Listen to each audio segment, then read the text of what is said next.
ভারতবর্ষের জাতীয় জীবনের জন্য অত্যন্ত তাৎপর্যপূর্ণ দিন। স্বামী বিবেকানন্দের, যে বিবেকানন্দের আমেরিকায় পরিচিতি ছিল দি হিন্দু মঙ্ক অফ ইন্ডিয়া বলে, দি সাইক্লোনিক হিন্দু বলে, তিনি বলতেন গর্বের সাথে বলো আমি হিন্দু। বিবেকানন্দের 162তম জন্ম জয়ন্তী। এবারের তার জন্মদিবস আরো একটি কারণে বিশেষ তাৎপর্যপূর্ণ। আজ থেকে মাত্র 10 দিন পরে অযোধ্যার মাটিতে শ্রীরামচন্দ্রের সুরম্য সুশোভিত মন্দিরের শুভ উদ্বোধন হবে। স্বামী বিবেকানন্দ ছিলেন রামচন্দ্রের একনিষ্ঠ ভক্ত ও অনুগামী। স্বামী বিবেকানন্দ তার লেখাতে বারবার বলতেন, যেখানে রাম থাকে সেখানে কাম থাকে না। স্বামী বিবেকানন্দ তার ভাষণে বলতেন, রাম এবং সীতা হচ্ছে ভারতীয় জাতির আদর্শ। স্বামী বিবেকানন্দ তার লেখায় লিখেছিলেন, রামচন্দ্রের স্নেহ প্রবল বেগে সমাজের একদম নিম্নতম স্তর পর্যন্ত প্রবাহিত হয়েছে, একেবারে গুহ চণ্ডাল পর্যন্ত। স্বামী বিবেকানন্দ তার লেখায় লিখেছিলেন, সর্বর্থে রামচন্দ্র আদর্শ ব্যক্তিত্ব, আদর্শ পিতা, আদর্শ স্বামী, আদর্শ সন্তান এবং সর্বোপরি তিনি আদর্শ রাজা। রামচন্দ্র সত্য এবং ন্যায়ের প্রতিমূর্তি। এই কথা স্বামী বিবেকানন্দ বারে বারে বলতেন। স্বামী বিবেকানন্দ রামচন্দ্রের ভক্ত হনুমানজি সম্পর্কে এই কথা বলতেন, যুব সমাজকে বলতেন যে তোদের আজ মহাবীরের চরিত্রকে আদর্শ করতে হবে। সমগ্র বিবেকানন্দের জীবন ব্যাপী খুঁজে দেখবেন রামচন্দ্র তার জীবনের উপর গভীর প্রভাব ফেলে রয়েছে।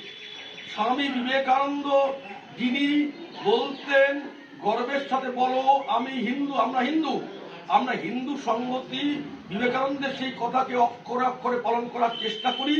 আমরা সমাজের কাছে গর্বের সাথে হিন্দু পরিচয় রাখার চেষ্টা করি। স্বামী বিবেকানন্দ বলতেন অজ্ঞ ভারতবাসী, দরিদ্র ভারতবাসী, মূর্খ ভারতবাসী, চণ্ডাল ভারতবাসীর কথা।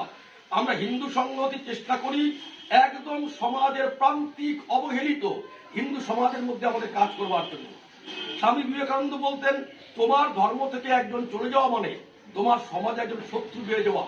আমরা হিন্দু সংগতির চেষ্টা করি আমাদের সমাজ থেকে যেন কেউ না যায়, বরঞ্চ ইসলামিক সংস্কৃতি ছেড়ে যে মেয়েরা হিন্দু হতে চায় তাদেরকে পূর্ণ সহযোগিতা করে আমরা হিন্দু সংগতি তাদের হিন্দু গৃহবধূ হিসাবে প্রতিষ্ঠিত করবার জন্য চেষ্টা করি। আমরা স্বামী বিবেকানন্দের 162তম জন্ম জয়ন্তীতে একথাও সকলকে মনে করাতে চাই যে আমাদের হিন্দু সংগতির প্রতিষ্ঠাতা প্রয়াত তপন ঘোষ ছিলেন স্বামী বিবেকানন্দের একনিষ্ঠ অনুগামী এবং তিনি গ্রাম বাংলায় বিভিন্ন বক্তৃতায় শ্রী রামচন্দ্রের শৌর্যবীর্যের কথা বারে বারে বলতেন এবং প্রয়াত তপন ঘোষ বাংলার হিন্দু সমাজকে সেই পথে দিশা দেখাবার চেষ্টা করেছেন। প্রয়াত তপন ঘোষের একনিষ্ঠ অনুগামী এবং যোগ্য উত্তরসূরি আমার পাশে দাঁড়ানো আছেন বর্তমান হিন্দু সংগতির সভাপতি অ্যাডভোকেট শান্তনু সিংহ। আজকে হিন্দু সংগতির নতুন ইউটিউব চ্যানেলটাও উদ্বোধন করবেন।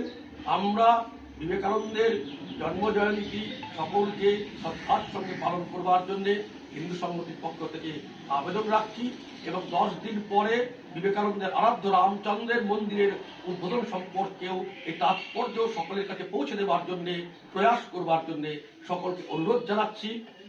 জয় শ্রীরাম, জয় বীরেশ্বর বিবেকানন্দ, জয় হিন্দু সংগতি।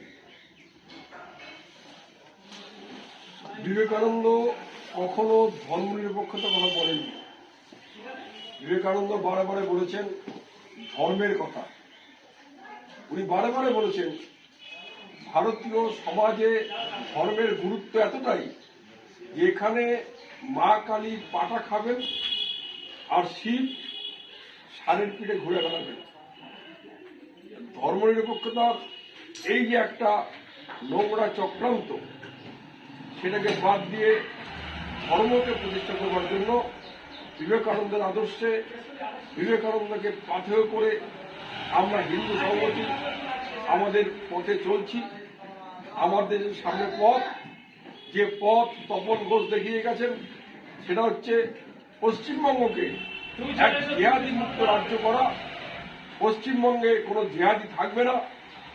পশ্চিমবঙ্গে আমার জমি কেউ দখল করতে পারবে না। পশ্চিমবঙ্গে যদি আমার জমি দখল করবার কেউ প্রচেষ্টা করে, আমরা দরকারে রক্ত নিয়ে বা রক্ত দিয়ে সেই প্রচেষ্টাকে প্রতিহত করব। হিন্দু সংহতি জিন্দাবাদ। জয় মা কালী, জয় শ্রীরাম। আর আমরা আজকে স্বামী বিবেকানন্দের জন্মদিন উপলক্ষে হিন্দু সংহতির তরফ থেকে হিন্দু সংহতির একটা ইউটিউব চ্যানেল চালু করছি।